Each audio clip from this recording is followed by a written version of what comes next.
सुनहरे गोबर की कथा।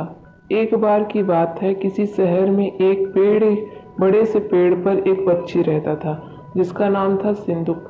सबसे चौंकाने वाली बात यह थी कि उस पक्षी का मल सोने में बदल जाता था। यह बात किसी को भी पता नहीं थी।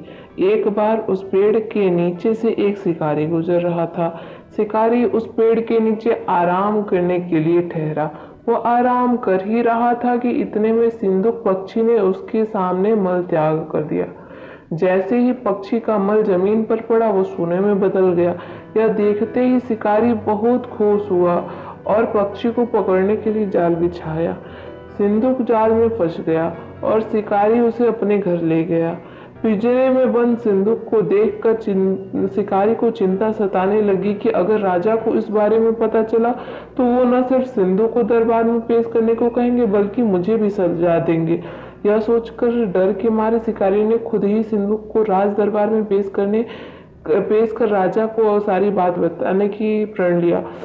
राजा ने आदेश दिया कि सिंदूक को सावधानी से रखा जाए और उसे अच्छे से खाना खिलाया जाए। यह सब सुनने के बाद मंत्री ने राजा को कहा, आप इस बेवकूफ शिकारी की बात पर भरोसा मत कीजिए। ऐसा कभी होता है क्या? किसी पक्षी ने सोने का मल त्याग किया है, इसलिए अच्छा होगा कि इसे आजाद करने का आदेश दे।